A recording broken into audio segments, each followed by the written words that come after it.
is adding, can y'all see that? Adding and subtracting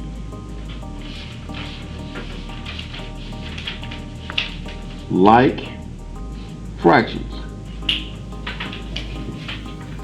And when I say like fractions, I mean like denominators. Alright?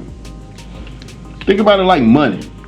If I had 500 pesos and you had $500, can we put our money together and divide it up equally? Why not? Ain't the same type of money. The denomination is different. So we need to find out how many pesos there. It may not be but 5 pesos. That ain't fair. So with fractions, they're the same way. If the denominators are different, they are not like fractions. We got to make sure we get them like. All right. So let's give out the rules first. The rules for adding and subtracting like fraction. Rule 1. We're going to draw a line with the common denominator.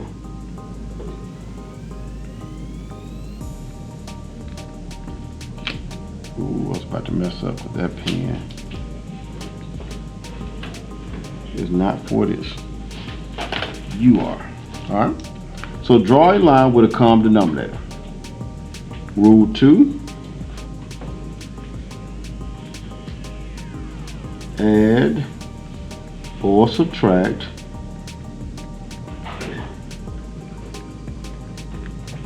the numerators. And subtract the numerators. And rule 3,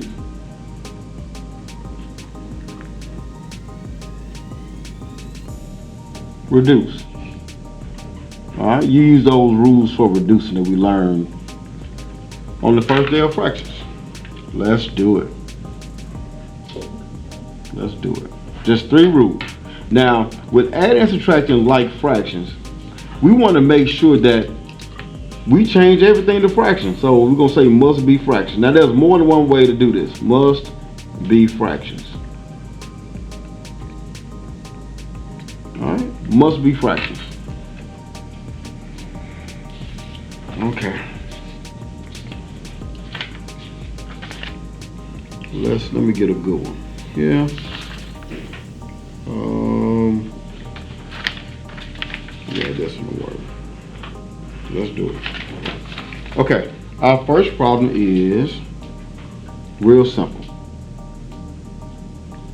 3/8 plus 7/8. Now, are these like fractions? Yes. They are. So in like fractions, we're gonna draw an equal sign and draw a line with just the common denominator. I do that to prevent you from saying 8 plus 8 is 16. When you add and subtracting like fractions, you don't add the denominators. They are common. All right, so bring that over. Now,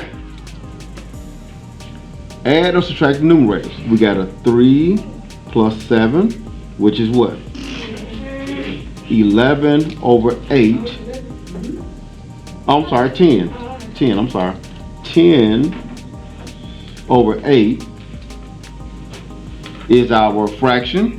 And your last step says do what? Reduce. Reduce means factor what? Everything. Factor out everything. So if we got, I'm gonna come to always just try to factor off to the side. We got a 10.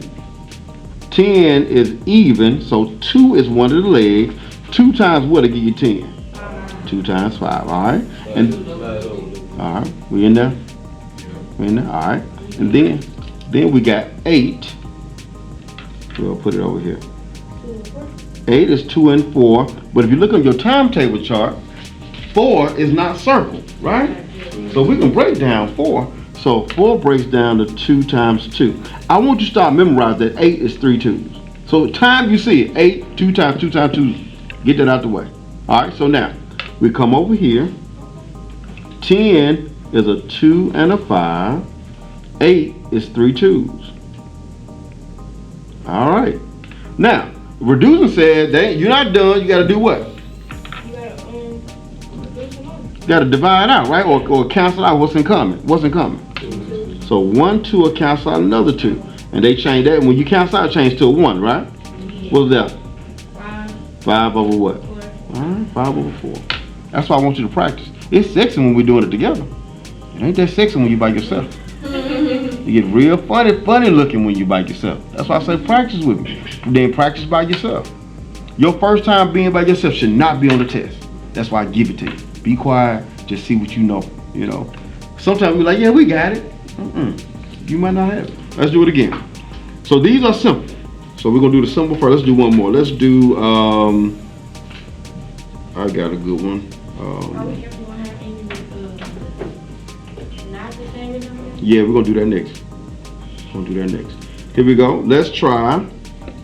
Well, not next. We're gonna practice this first. Let's get this first. All right. Let's try. I'll come down. 5 1/3 minus 2 2/3.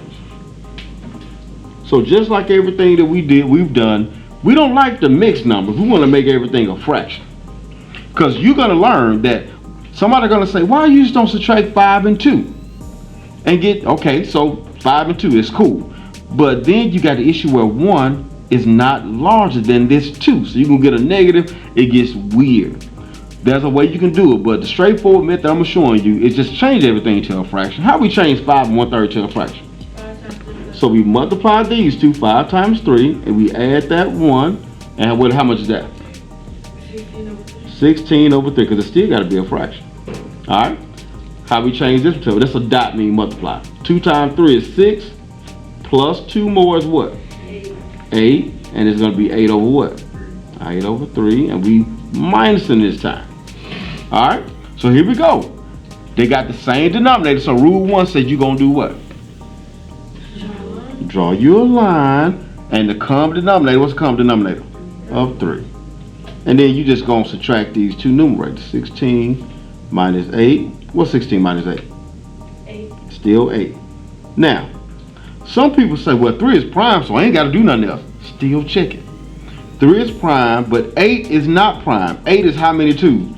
3. You already got it. See, that's why if you got your notes, which you're going to use, some of these numbers you're going to have already. Sometimes it's quicker to instead of looking through your notes. Sometimes it's quicker to go and bust it down. But you'll have them already. So 8 is 3 2s. 1, 2, 3. And 3 is prime, correct? It's circle, so you can't break that down. Do you see anything in common? So your answer goes back to 8 over 3. Alright? So I want you to practice this. We're going to take about 15 minutes to practice some of these problems. And I want you to give it your best shot. Remember, you don't have to have an L on this test.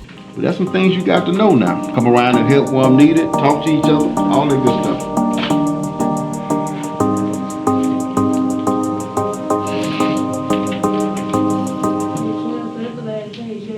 Yeah, last page all the way down. Yeah.